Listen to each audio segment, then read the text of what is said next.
PowerBoat Television, North America's premier boating show.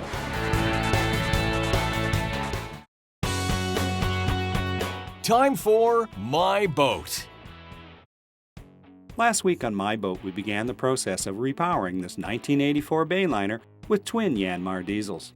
The reason for the repower was that the owner was looking for more horsepower as well as increased reliability that he wasn't getting from his aging diesels. After accomplishing the task of removing both of the old engines, it was time to open the new ones and lower them into place for a dry fit. Ken Shires explains the reason behind the dry fit. We've taken this 6BY and we're dry fitted it into place temporarily just so that we can take some crucial measurements to check our future alignment to the prop shaft. We're going to have to fit this with metal support stringers that are going to be bolted to the stringers, and we just need some initial measurements. Then we'll remove the engine, fabricate our stringers, and then replace the engine back on the metal stringers. The engine was removed so the prep work for the metal stringers could be completed.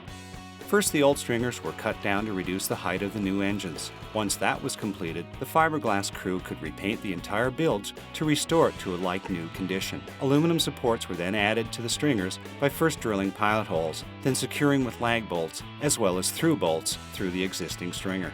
Next up is the major portion of the project, which is the installation of these twin Yanmar diesels and the on-water test of this repowered Bayliner. The starboard engine was the first to go in, and much like taking it out, there really is no easy way to do it. Sometimes it even takes some good old-fashioned elbow grease. Once it was in place, it could sit on the mounts until ready to be fitted exactly. Then it was time for the port side engine to go in. Similar to the starboard side, fine changes can then be made in the positioning once the engine is resting in place. With the engines both in place, it was time to focus on the drive systems by replacing the bearings. The old ones were first removed so that the new ones could be put in place to better work with the new shafts needed for the repower.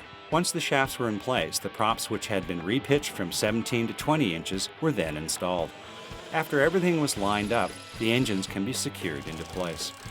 Then it was finally time to start hooking up the engine systems, starting first with the hoses, the wiring system, and finally the exhaust, which then leads to the moment John, the owner, has been waiting for. That's time for it to go back in the water.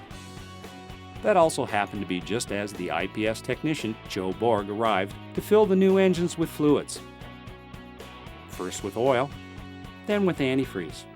While this was happening, Ken was working on the finishing touches with the exhaust while John was taking care of the fuses.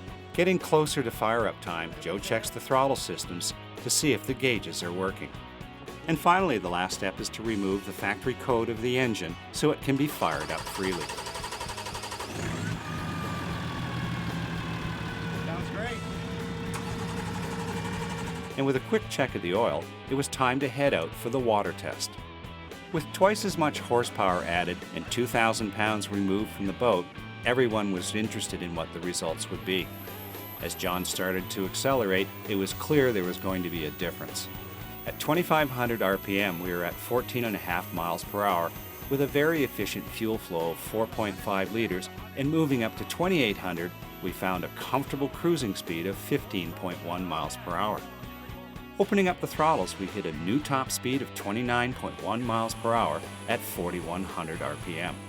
That is compared back to the original top speed of 16 miles per hour at 2,900 RPM. After the test, it was clear that John was happy with the results. The boat runs really well. It was nicer docking. It has a lot more bite when you go forward reverse. That's a big improvement. From 0 to 60 and it shot up like a rocket. I was really impressed. It really goes nice. The investment in time was really well worth it. I think the reliability, the performance, and they're brand new. I don't have to, I've got 2-year warranty, 5-year full warranty on the engine. We can go on a trip down south and not have to worry about breakdowns. Repowering a boat is definitely not for the faint of heart. John estimates he has 130 hours into this project personally, and the marina has clocked 120. Add in the cost of the parts, custom fabrication, and the Yanmar diesels, and it's quite a sizable undertaking. Now, John is really happy with the performance of the boat, so it's well worth it because he's looking forward to years of trouble-free cruising.